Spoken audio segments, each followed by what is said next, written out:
Seguidamente, la Asamblea. The Assembly will hear an address by His Excellency Abdel-Fattah Al-Burhan Abdelrahman Al-Burhan, President of the Transitional Sovereign Council of the Republic of the Sudan.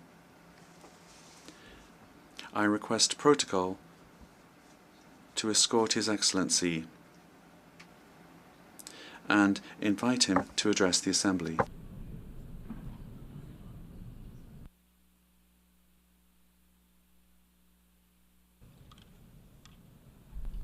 In the name of God, most merciful, most compassionate. Mr. President, Secretary General of the United Nations, Your Majesties, Your Highnesses, Your Excellencies, ladies and gentlemen, may the peace and blessings of God be upon you. I speak before you today on behalf of the people and the government of Sudan.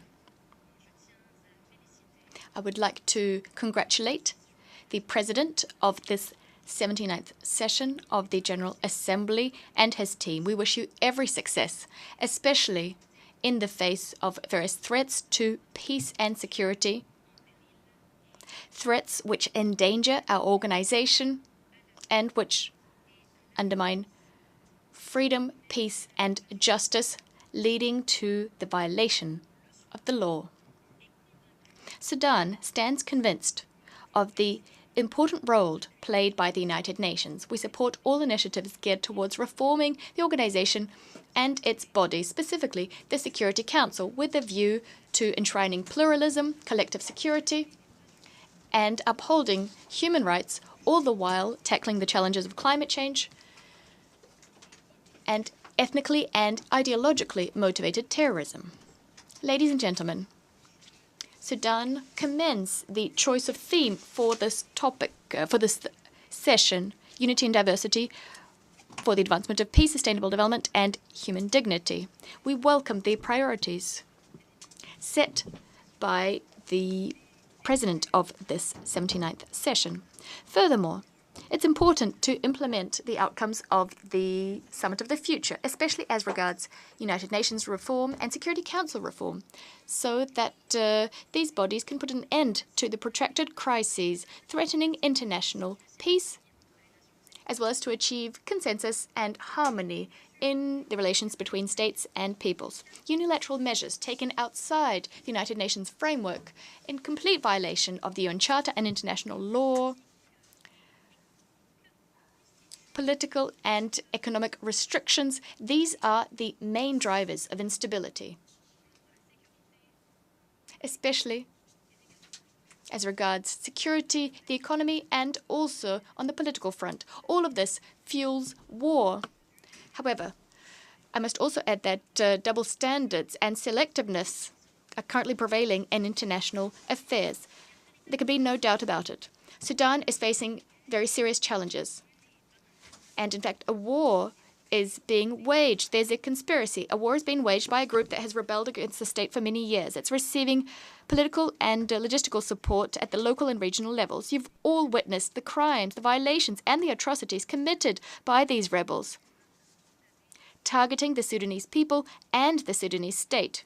The war began with an attempt to seize power through force. With time, it's transformed into a total war against the Sudanese state and the Sudanese people. Countless crimes have been committed: ethnic cleansing, forced displacement, and genocide. All of this has been committed by the Rapid Support Forces, the RSF, which should be considered a terrorist group. This militia is continuing to perpetrate crimes, and it is most unfortunate that it is receiving the support of some states in the region. States which are providing funding and mercenaries for their own political and economic benefit, in flagrant violation of law and international will. Mr. President, these terrorist groups have also hit diplomatic missions, other organizations, and property. They have not spared the UN. And in fact, UN headquarters, the UN office in Sudan, has been targeted. The Dagalo family has been violating all laws and all international obligations with impunity. The family refuses to comply with the Jeddah Declaration and rejects UN Security Council resolutions regarding the arms embargo imposed on Darfur. Thus, ethnic cleansing crimes are continuing. Most recently, we also recorded a violation of the resolution on El Fasher, the capital of North Darfur State. This begs the question, why has the international system not taken any firm or dissuasive measures vis-à-vis this group and those who support it? Despite everything that's been done, all the crimes we witnessed, crimes against humanity, war crimes, despite their refusal to implement Security Council resolutions and decisions adopted by regional organizations, all the more reason to call for Security Council reform to avoid this policy of impunity and double standards becoming key characteristics of this organization. Ladies and gentlemen, this devastating aggression being waged by the RSF with the support of states in the region providing funding and mercenaries as well as weapons to the RSF have resulted in deaths of dozens of thousands of Sudanese and the displacement of many millions more. Sudanese people have been forced to leave their lands, their motherland, to evade these armed groups. They've taken refuge in various regions. Millions more Sudanese are living in peace today in other parts of the country. Systematic attacks committed by the militia are contributing to the suffering of our compatriots.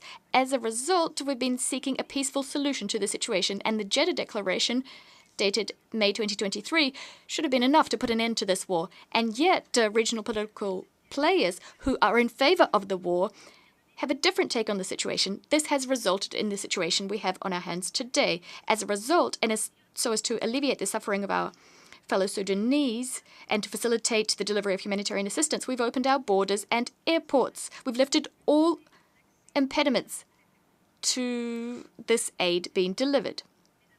Mr. President, ladies and gentlemen, the Sudanese government is steadfastly committed to facilitating humanitarian assistance, protecting humanitarian convoys and personnel, as well as medical personnel. We fully uphold international humanitarian law and measures geared towards the protection of civilians. The protection of civilians is our responsibility, especially when women and children are being hit the hardest by violations committed in areas controlled by the militias. Some women and children have even been sold in marketplaces. The humanitarian crisis affecting a large majority of our population, owing to the aggression being waged by the Dagala militia,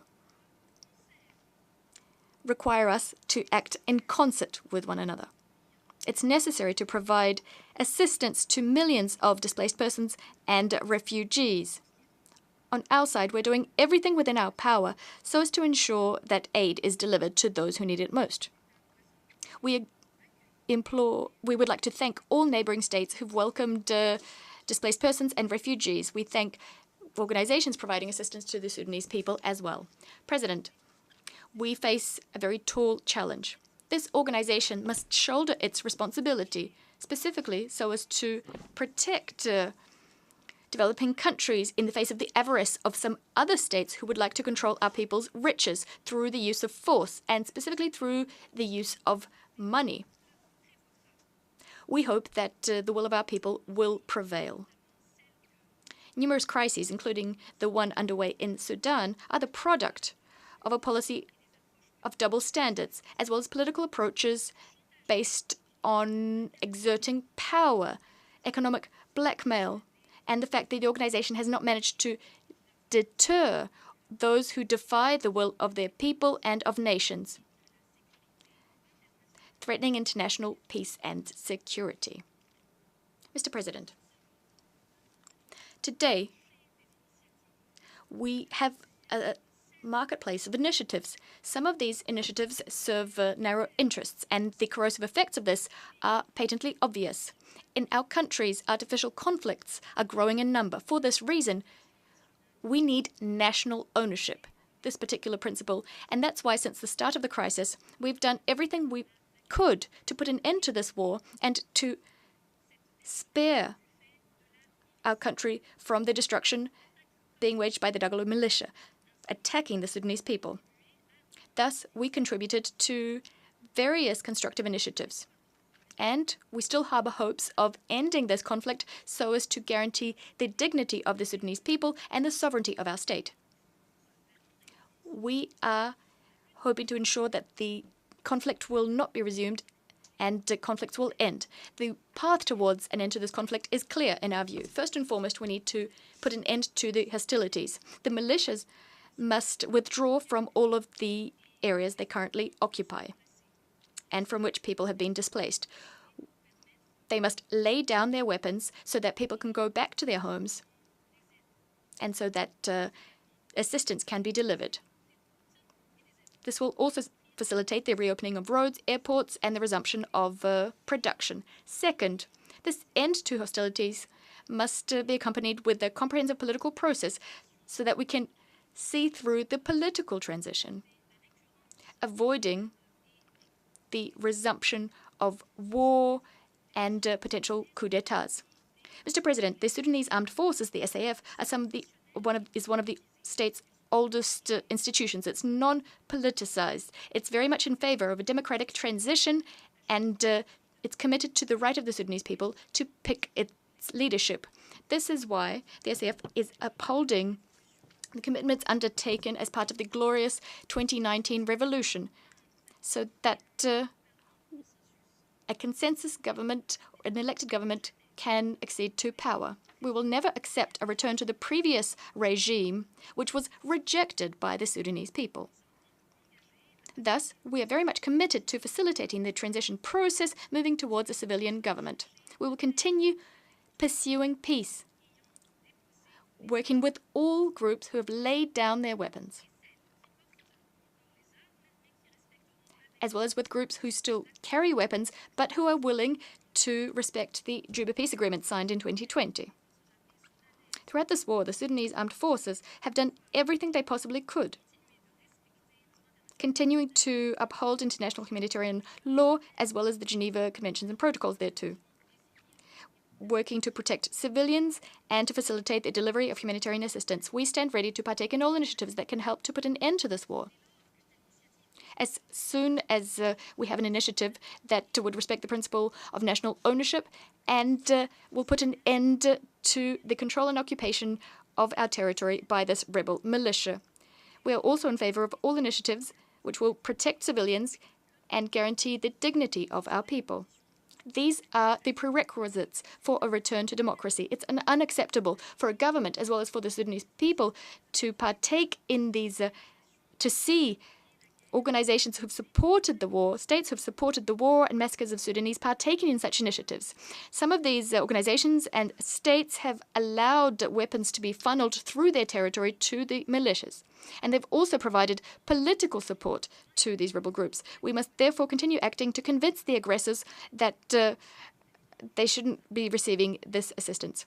Mr. President, I'd like to thank all of the states as well as the organizations and various human rights defense groups, as well as civil society organizations, all those who've tried to paint a true, accurate picture of what is happening in Sudan. I welcome the outcome of the Summit, the Great Lakes Summit in Rwanda, and the meeting that took place in Yaoundé. There, at all of these meetings, the RSF were described as a rebel group working against the state. We've managed to circumscribe the activities of this group and deter them. Hopefully, we'll be able to deter them from acting in a similar fashion in other countries. The RSF should be called should be called out for what they are. They've rebelled against the state. They're committing terrorist crimes and should be considered as such here at the United Nations. Mr. President, before I conclude, I'd like to reassert our position vis-à-vis the issue of Palestine and the right of the Palestinian people to establish an independent state within 1967 borders. It's necessary to put an immediate end to the aggression being waged in Gaza and in Lebanon. We also call for Palestine to become a fully fledged member of the United Nations. By way of conclusion, we'd like to extend our gratitude to all those who've supported us through these testing times. Millions of Sudanese still need your help. Thank you very much, Mr. President. I'd like to reiterate that the will of the Sudanese people will prevail. May the peace and blessings of God be upon you all. I thank you. On behalf of the Assembly, I wish to thank the President of the Transitional Sovereign Council of the Republic of the Sudan.